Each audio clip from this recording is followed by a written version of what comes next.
todos, cá estamos nós para mais uma reportagem para o canal Mara Norte, para Manuel Caneta Vídeo e também para a Rádio e Televisão Artísia. Voltamos nós para mais um ano com personagens do nosso Carnaval. Hoje estamos aqui na Vila das Lajes para falar com uma pessoa que muito deu ao Carnaval, muito escreveu, muito ensaiou, muito representou, um homem da poesia, um homem da cultura, um homem que nós já éramos para ter feito o ano passado essa reportagem, mas só foi possível este ano. Junto a mim, o nosso amigo Jorge Rocha, muito obrigado pela sua disponibilidade para que o nosso canal entrevistasse e falasse consigo sobre a vida de um homem que deu muito à nossa cultura, que vai continuar a dar, e um homem que escreveu muito. Mas vamos começar primeiro por quando é que começa este bichinho do Carnaval, quando é que começa a atuar no Carnaval. Fala-me um bocadinho sobre isso. Em primeiro lugar, quero agradecer as palavras. Esses elogios entram-me no coração. E depois também saudar as pessoas que vão ouvir esta entrevista, tanto aqui na ilha como na diáspora. O Carnaval, em mim, começou a nascer quando eu tinha 7 anos, mas de uma maneira muito simples, muito amadora. Claro, com 7 anos não se podia esperar outra coisa, não é? Era um grupo de rapazes, amigos, vizinhos, que se juntavam numa garagem e um que tinha mais jeito para ser o puxador arranjava uma espada de madeira e a gente ali dançava sem música, sem nada, e cada um arranjava um verso para dizer, não é? Era uma quadra, aquele estilo tradicional da altura, que entrava um de cada lado e ia dizendo. E depois aos 11 anos, mas curiosamente, nessa primeira dança que a gente fez de crianças, há um senhor lá vizinho que escrevia e foi assistir ao ensaio.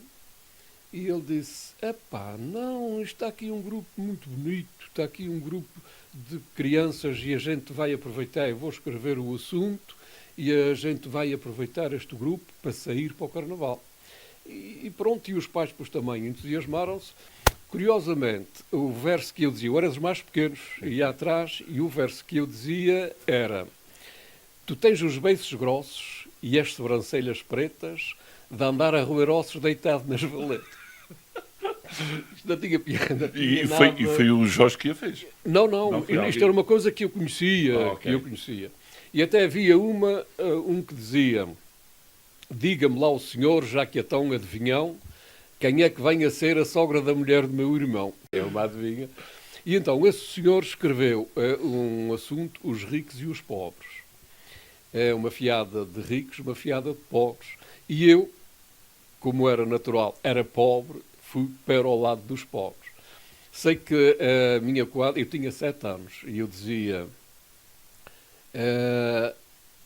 eu sou puro e verdadeiro, mas ainda sou miúdo, e neste mês de janeiro não ganhei nenhum escudo.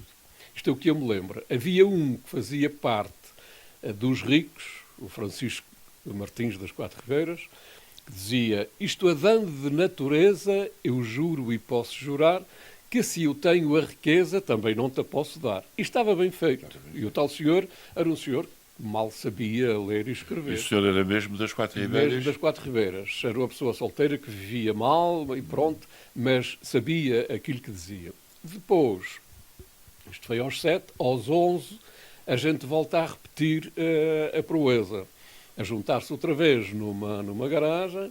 E então aí o assunto já foi mais elaborado. A pessoa que escrevia já escrevia de outra forma, e era então, o tema era uma viagem à Lua, também, portanto, teve o seu exato. Mais tarde então, eu tinha aos 11, aos 15 anos, as Quatro Ribeiras resolveu fazer uma dança de espada.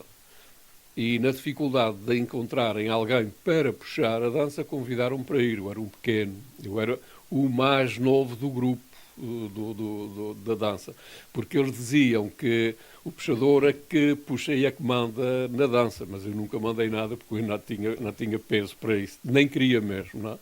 E então aos 15 anos puxei essa dança nas Quatro Ribeiras. Depois aos 16 puxei um bailinho e aos 18 puxei outro e aos 19 puxei outro. E então comecei a escrever em 1977. Para o próprio bailinho, para o próprio grupo. Não, para o grupo não. Para aí não. Estava na tropa. Tinha, portanto, amigos nas Fontinhas e ia para lá. Ia muito para as Fontinhas. E então sugeriram fazer uma dança para a Páscoa. E quem é que havia fazer o assunto? E eu sugeri que fosse o João Lionel, que já Deus o tem. E fomos falar com o João Lionel, eu dei-lhe os tópicos que a gente queria que ele abordasse, mas estávamos já em cima dos dias e tínhamos urgência e ele não se mexeu. E então há um senhor que já faleceu também e diz-me assim, homem, põe-te a fazer aquilo que estás a pensar. E pus-me a fazer aquilo que estava a pensar. E saiu. Depois, isto foi em 77, em 78 escrevi uma ou outra, então já uma dança de espada, já com outro nível, e foi ganhar o concurso de danças e bailinhos que o Clube Naval da Praia da Vitória organizou no dia 25 de Abril, com um júri composto por Álamo Oliveira, José Henrique Borges Martins, um grande investigador das danças de Carnaval, o Padre Coelho, o Padre Dolores e o José Henrique Reis Leite. Portanto, era um júri de peso. Concorreram 3 danças de espada e a minha ficou com o prémio absoluto. Isto era o prémio que reunia todos os poderes. Isto foi depois o Álamo que me escreveu este prémio. E então, depois daí, é claro, fui escrevendo, isto foi em 78, em 79 escrevo a Dança do Castelo, e depois, em 1980, dá-se o cisma, não houve carnaval, e em 81 fiz a Dança dos Três Mosqueteiros. E a Dança dos Três Mosqueteiros tem uma história muito engraçada. Quer dizer, eu estava na Guarda Fiscal, vim para a Guarda Fiscal em 79, fui colocado em Ponta Delgada, e quando se deu o cisma de janeiro de 80, mandaram a gente para cá, para auxiliar os colegas na reconstrução e isso tudo. Mas fui colocado na Secretaria da Companhia e lá fiquei acompanhado ao lado do Sr. António Mendes, que me ajudou muito e que aprendi muito com ele na questão da escrita e da rima. E acontece que eu um dia venho, portanto, a sair do comando e estavam lá 2 pessoas à minha espera a pedir para eu fazer um assunto. E eu disse, está bem, qual é o tema? Eles disseram que eram os Três Mosqueteiros. E eu andei à procura do livro, portanto li os Três Mosqueteiros, resumi, apresentei o resumo, depois passei. Mas o que está aqui de curioso é que eles primeiro pensaram na roupa, isto é, queriam um assunto em que a roupa fosse rica. Queriam que aquilo fosse mesmo o melhor, tanto em assunto como em roupa e em interpretação. Foram falar com o Álamo para o Álamo escrever o assunto, que era para ser o máximo. E o Álamo disse que não escrevia assuntos de dança, mas que se eles quisessem realmente um assunto, coisa que fossem falar comigo, e eu fui. E acabei depois até por ir na dança também a representar. Foi uma dança boa, estava muito bem desempenhada, estava rigorosamente bem vestida com todos os pormenores. Era uma história bonita, mas não era aquela história de exatamente, de chamar... Prender o público. Exatamente. O que aconteceu de ter um impacto de uma coisa estrondosa foi a Dança do Castelo em 79. Como era o nome dessa dança? A Dança do Castelo era baseada no Frei Nuno Alves Pereira, que era o patrono da infantaria e o patrono do Regimento de Infantaria de Angra. E como é isso? É uma dança dessas assim, que as pessoas expuseram-se, o regimento, claro. Como é que se nasceu essa ideia de fazer a dança? Isso foi assim. O bicho pelo teatro e pelas danças começou, como já disse, desde pequeno. Mas o Álamo começou a ensaiar teatro nas Quatro Ribeiras aí em 1972, 73, antes do 25 de Abril. E eu fui para a tropa em 1976. E na tropa, enquanto eu estive na tropa, ensaiei um grupo coral, ensaiei 2 peças de teatro para épocas festivas, para o Dia da Unidade, para a festa de Natal. E então um dos grupos dessas peças de teatro disse isto em dezembro. E eu ia em dezembro fazer provas para a Guarda Fiscal. E eles disseram, Jorge, porquê é que a gente não faz um bailinho? Fazíamos um bailinho, falávamos com o nosso comandante, fazíamos um bailinho. E eu disse, um bailinho não. Agora um bailinho aqui de uma unidade militar, não. A gente vai a fazer uma dança de espada. Eu vou falar com o nosso comandante, a gente aborda o tema do Frei Nuno Alves Pereira, que é o patrono da infantaria e eu o patrono daqui do regimento, e vamos fazer uma dança de espada. Foi das coisas mais belas, mas mais difíceis que eu passei nestes termos. Eram 30 e poucas pessoas. E todos do regimento? Todos do regimento, tudo militar. Eu primeiro, é claro, que fui falar com o comandante, se ele autorizava a fazermos uma dança, mas os comandantes de companhia e os de batalhão e o comandante não sabiam o que era o nosso carnaval, nem o que era uma dança, não é? E eu disse-lhe a ele mais ou menos o que era, e ele disse, eu quero ver o tema. Eu disse-lhe, está bem. Apresentei-lhe depois o tema, ele leu e disse, autorizo.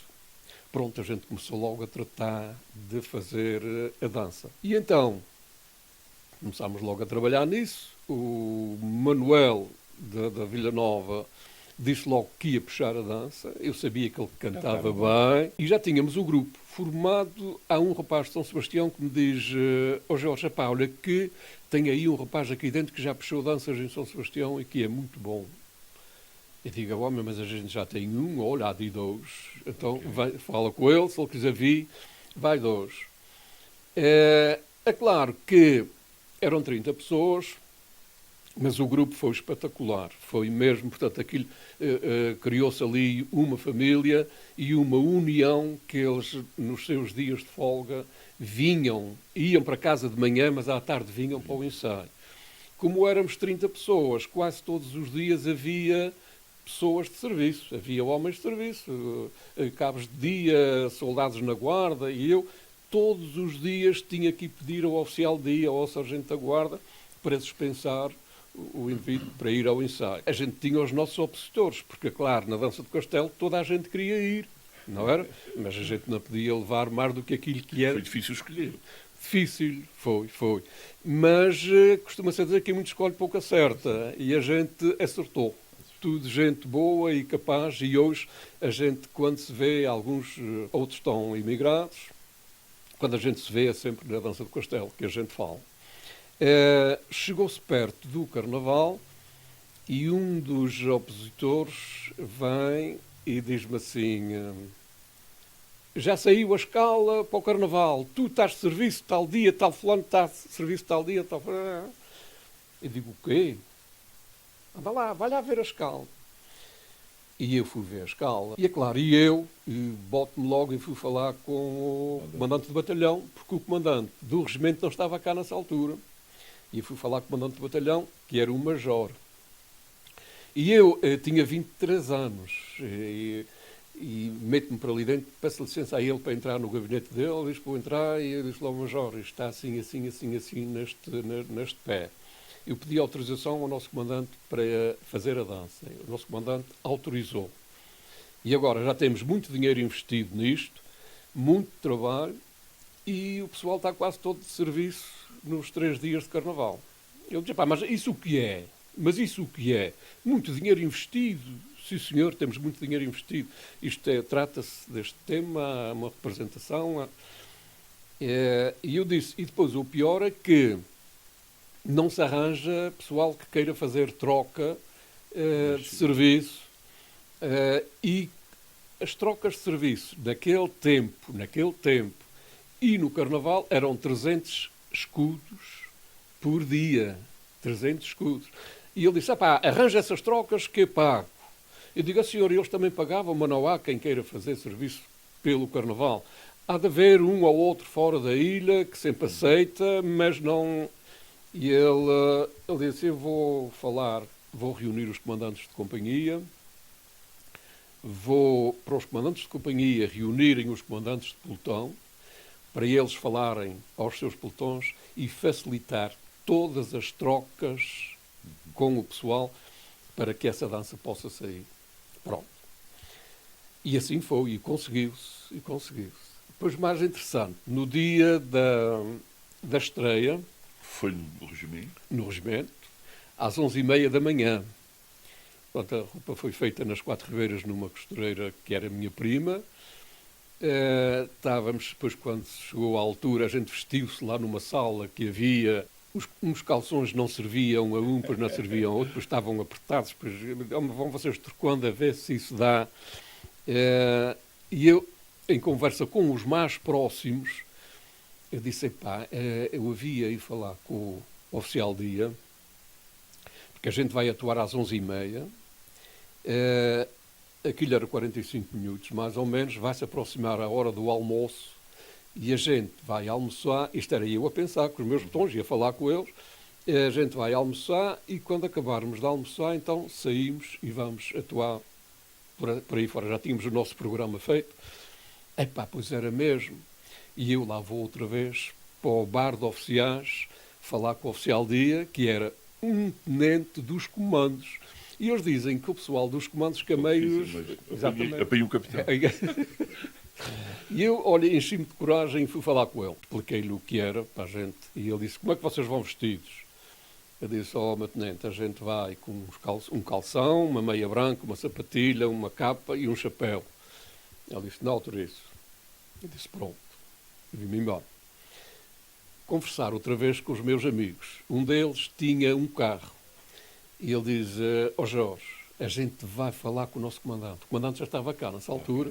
E a residência dele era cá embaixo no Palácio dos Capitães Generais. Toquei lá a campainha naquela porta muito grande que tem ali.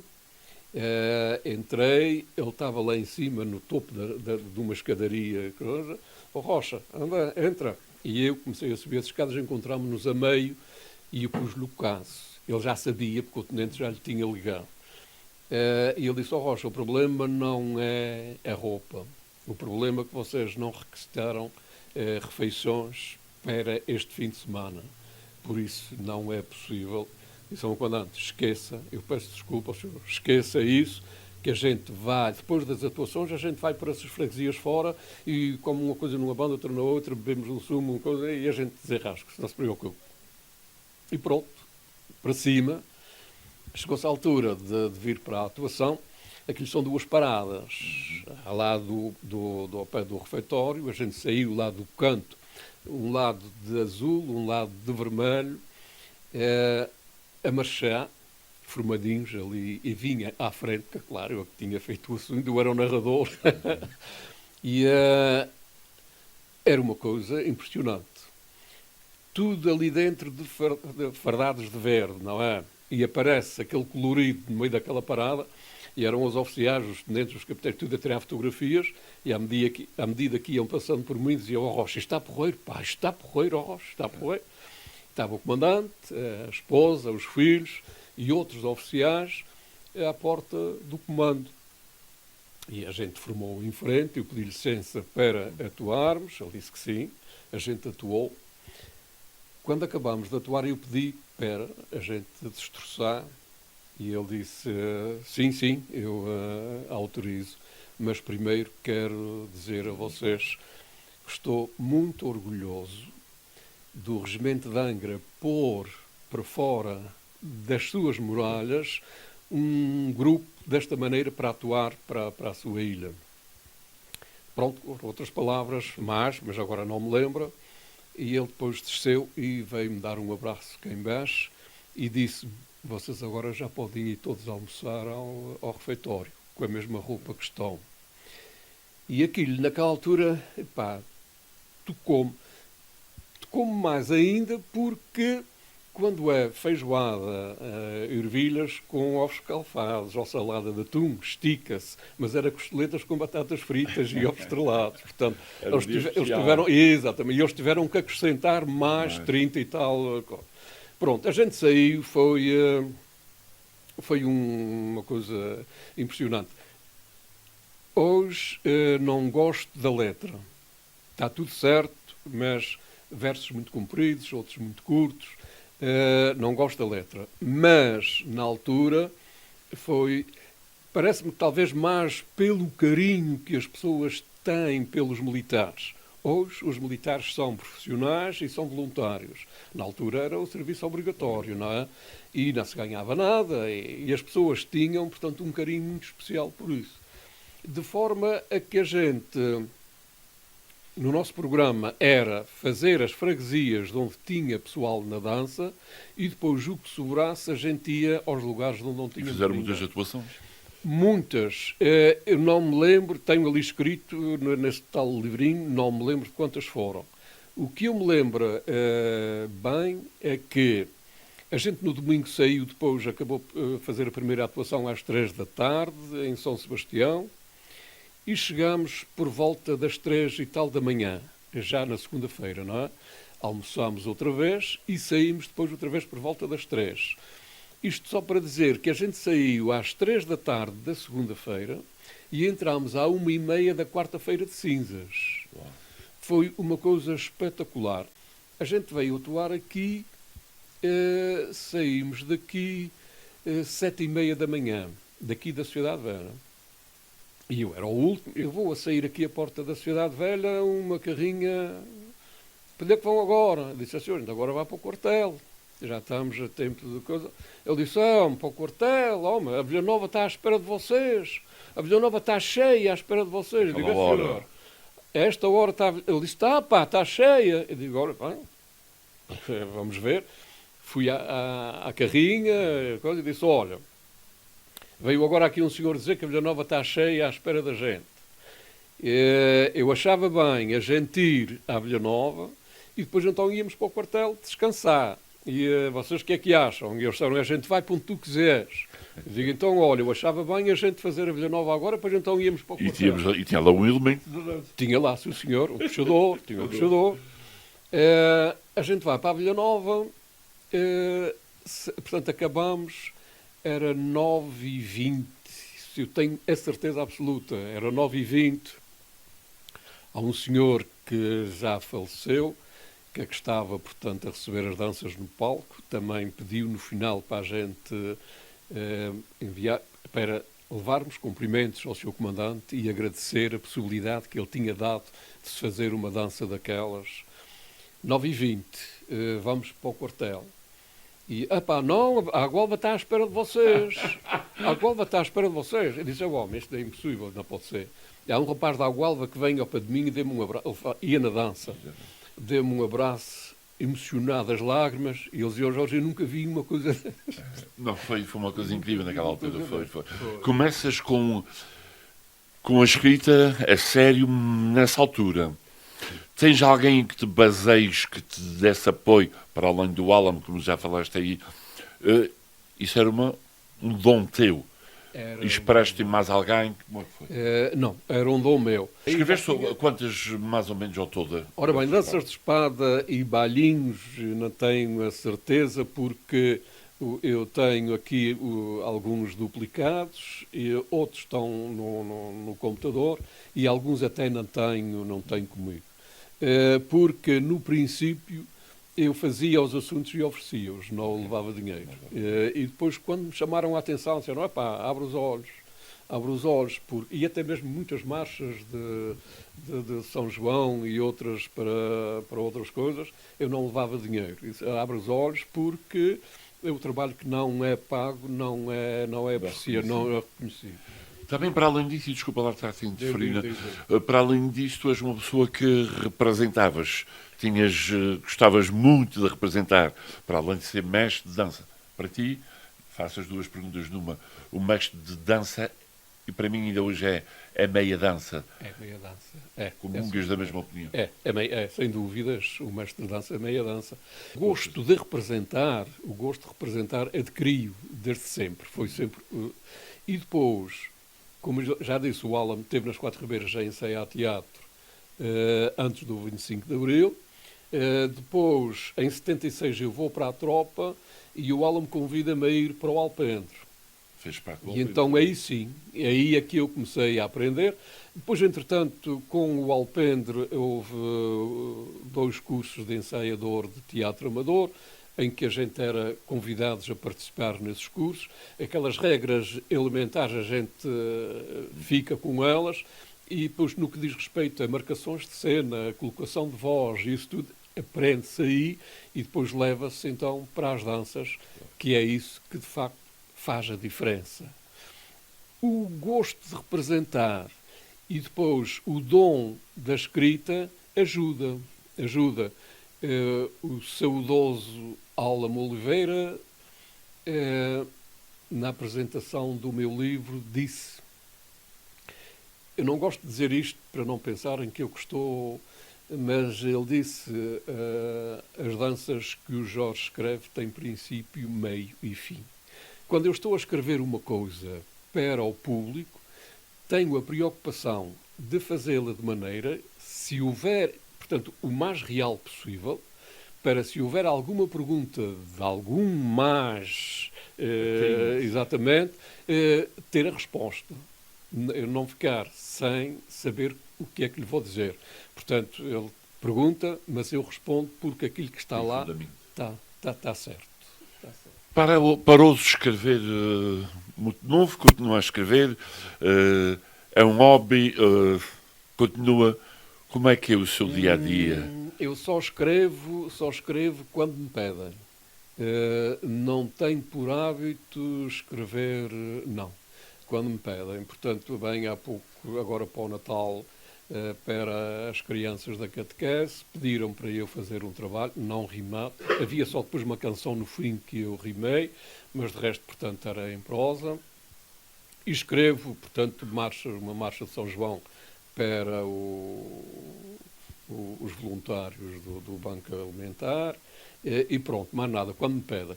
Agora, bailinhos já escrevi, alguns que não caiu no lugar certo e não lhe souberam dar o valor que ele tinha. Portanto, tive pelo menos 2 que foram feitos aqui nas Lajes, que esses sim, encarnaram bem o tema, perceberam o tema, gente de saber cantar, gente de saber falar e valorizaram o meu trabalho. E depois, quando eles saíram, com a aceitação do público, é que começaram a ver que realmente tinham ali um trabalho que valia. Muitas das vezes nós, quando pegamos de um assunto, lemos o assunto e às vezes não achamos muita graça, ou às vezes também dizemos: epá, este assunto é bom, essa escrita está bem, sentiu isto, como disse há pouco, mas também tem muito a ver com os grupos que trabalham e que executam aquele trabalho. Nem mais, com certeza. Com a dança de Castelo havia um rapaz, havia vários de São Miguel, e havia um rapaz que hoje é maestro de uma orquestra em São Miguel, era um grande músico, uma grande trompete. E ele, quando a gente acabava os ensaios, vínhamos por ali abaixo, na conversa, e ele dizia-me: "Ó Jorge, a gente vai ser os melhores. Isto vai ser o melhor, vai ser..." E eu disse-lhe: "Não, Araújo, não digas isso. Eu ainda não estou convencido que isto vai ser bom. Quando a gente sair, é que vamos ver a reação do público." E ainda mesmo assim, o público às vezes é um bocado duvidoso, porque numa banda se sai bem, sabes bem, e na outra sai mal. Não é? Às vezes há assuntos em que nós temos muita expectativa e acabamos depois por defraudar um bocadinho ou ser defraudados pelo público. A outra coisa também que eu gostava de perguntar era: muita gente a escrever, tem alguém que lhe fique na retina, que chama a atenção, que diga assim, grandes escritores, grandes poetas, dos nossos do Carnaval? Por exemplo, falando de um João Retornado, falando de um Álamo, do São Mendes, do São Hélio. Fale de Ora bem, portanto, é assim. Eu sou muito exigente na questão da escrita. Eu gosto da escrita, todo o verso que tiver lá tem que fazer sentido com o resto. Nunca posso até esperar um dia, parar ali e esperar para arranjar a palavra certa para rimar com aquilo que eu quero. mas não me vou precipitar a arranjar qualquer coisa para rimar e acabar. Não. Sou muito exigente. E de maneira que, sendo muito exigente, sou muito crítico em relação à escrita. De maneira que, por exemplo, é claro que o Álamo é uma pessoa à parte para a questão de cantigas, para danças, são coisas, são autênticos poemas, não é? De resto, aprendi muito com o Sr. António Mendes. Esse sim sabia o que é que escrevia. E, curiosamente, quando foi com a Dança do Castelo, a gente atuou na Sociedade dos Biscoitos a de Baixo e cá fora estava um senhor à minha espera, um senhor de idade. E ele deu-me os parabéns, e ele disse, o meu amigo é que fez isto. Eu disse, foi-se o senhor. Diz ele, isto está muito bom, está muito bonito, mas há aqui qualquer coisa que lhe falha. E eu fiquei muito atencioso e disse-lhe, o que é, senhor? E ele disse, é a métrica. É a métrica, os seus versos não têm métrica. O que é pena. Um amigo, veja bem isso. Eu não sabia o que era a métrica, não sabia o que era nada. Entretanto, vem para a Guarda Fiscal e o Sr. António Mendes aí é que me começou a fazer ver a métrica como é que era, as sílabas acentuadas e essa coisa. Por isso mesmo é que o meu valor de referência terá sido o Sr. António Mendes, que é que me ajudou bastante nesse sentido. De resto, portanto, há mais pessoas que escrevem bem, o Hélio Costa escreve bem. O João Mendonça escreve bem também, isto estou a falar publicamente para as pessoas ouvirem, mas há rimas às vezes um bocado forçadas, na minha opinião. Para ele até pode não ser, não é? Mas para mim acho que há rimas um bocado forçadas, que ele aqui as diz. E como ele as diz e como ele interpreta bem, aquilo passa para muita gente. Para mim, não passa. Portanto, não gosto de versos forçados para rimar com outras coisas que acaba por não ter sentido. Hoje em dia estamos a chegar ao finalmente da nossa já longa entrevista, mas é sempre um gosto estar aqui a falar consigo. Como é que viu o Carnaval de hoje?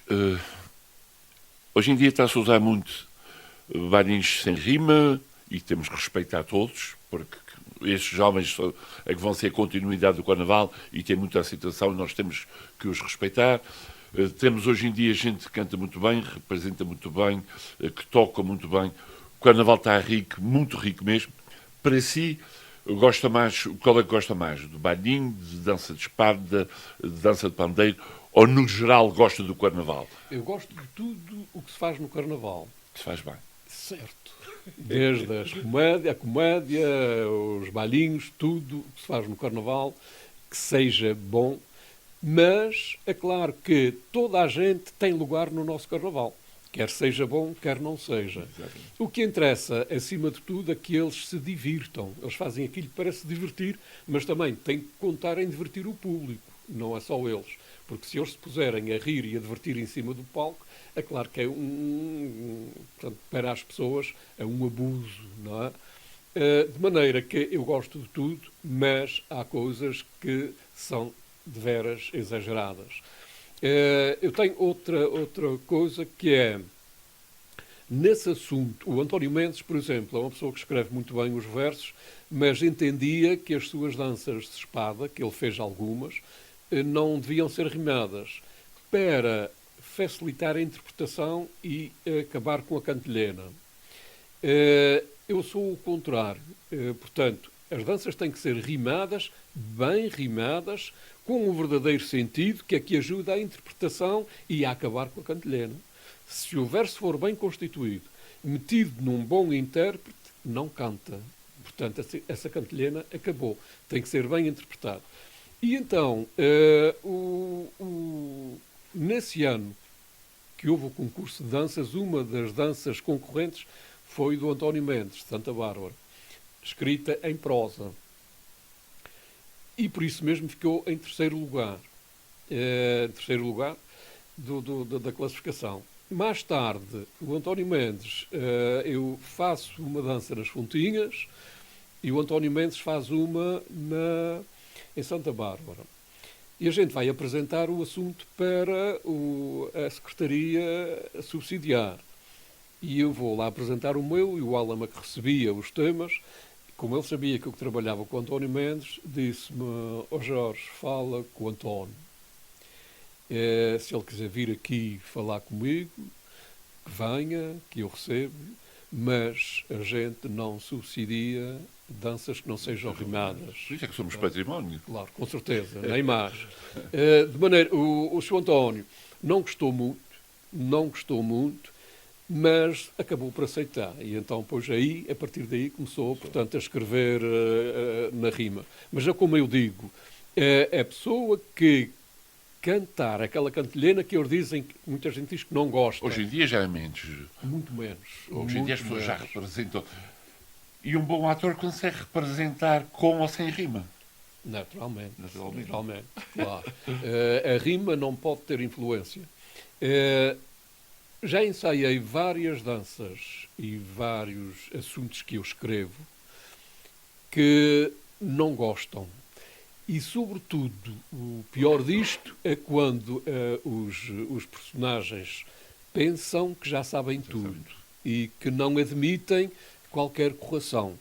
Eu compreendo, e digo isto sempre no princípio, eu compreendo que seja difícil alguma correção. E eu já fui muito corrigido. E como fui muito corrigido, aqui aprendi. E as correções servem para a gente aprender e para a gente corrigir, não é? Mas sou muito exigente. E como estou aqui a falar, ensaio. E às vezes eu peço desculpa pela minha maneira de ser, mas nem sempre é aceito. Não, no final não gostam. Há os que gostam e há os que não gostam. Mas, acima de tudo, o que é fundamental é manter-te, seja a pessoa que és. Obrigado. É isso que é fundamental. E nós temos que respeitar cada um é como cada qual. E então era isso que nós gostaríamos, e é por isso que estamos aqui. Por todo o seu passado, por tudo aquilo que deu à nossa cultura, vai continuar a dar à nossa cultura, por tudo aquilo que fez, por ser um homem do Carnaval, e como nós estamos a fazer essas reportagens para que no futuro, para a memória futura, tenhamos um grande elemento do Carnaval, uma pessoa que deu muito à nossa terra. Eu gostaria agora, para finalizar, costumamos finalizar sempre com uma mensagem para a nossa diáspora, para aquelas pessoas que ainda hoje vêm de propósito ver o nosso Carnaval. Uma mensagem para eles, para os nossos, do fundo do coração. Do fundo do coração, porque eu também tenho família imigrada. Todos nós temos. Claro, todos nós temos. Eu louvo muito os imigrantes na diáspora porque eles continuam a tradição que nós temos aqui. Eles levaram no coração e na sua mala de viagem as nossas tradições. Não é só o Carnaval, são as procissões, são todas elas. Mas como o nosso Carnaval é, de facto, o maior festival de teatro popular do mundo, está, portanto, na diáspora também. O que eu desejo a todos os imigrantes é que continuem, porque lá é muito mais difícil fazer uma dança do que aqui, não é? Porque as pessoas viajam, portanto, 1 hora, 2 horas para ir ao ensaio. A gente aqui, no máximo, meia hora, 1/4 de hora, estamos lá, não é? O que eu desejo é que eles, o que eu peço a eles, é que eles continuem da forma como eles querem e saibam. Mas continuem, não parem, porque isto é uma tradição muito rica e que merece continuidade, seja lá onde for. Muito bem, e assim chegamos ao fim de mais uma reportagem com o nosso amigo Jorge Rocha, que já era para ter sido o ano passado, mas não tivemos tempo. Desejar a todos vocês um bom Carnaval. Falta um mês para o Carnaval tradicional, falta 2 semanas ou 1 semana e meia para o Carnaval sénior. Aqui, da Vila das Lajes, um forte abraço para todos vós. Dizer que é sempre um gosto estar aqui deste lado a trabalhar para vocês, mostrar aquilo que é o nosso e nunca deixar de esquecer quem muito já deu ao Carnaval. O Carnaval agora é aquilo, ou a continuidade daquilo que foram os nossos primários, aquelas pessoas que começaram o Carnaval e mantiveram firme. Por isso é que temos que, aos poucos, elogiar, agradecer de forma muito sentida e emocionada, porque são pessoas como o Jorge e como tantas outras que muito deram e vão continuar a dar. Um abraço aqui da Ilha Terceira. Jorge, mais uma vez, muito obrigado. E é sempre um gosto estar aqui deste lado a trabalhar para todos vocês.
Cantar também a festa que é das mais bonitas que a Ilha Terceira tem. E viemos convidar toda a gente a partilhar e da alegria que temos que nós fazemos numa ilha como esta. Verdade, nem estou preocupado. Mas tu, com aquela idade, já me tinhas namorado. Pois tu ias sempre atrás, quase que não te desprendias. Hoje qualquer rapaz não faz o que tu fazias. Não, Mariana, isso não. Não brinques com o coração. Filha, isso não se faz. Porque tu também vais sofrer e acabar por fazer o mesmo a esse rapaz. Desejo que a terra seja sempre um carnaval, que se acabe a guerra e tudo o que o verde mal. Lindo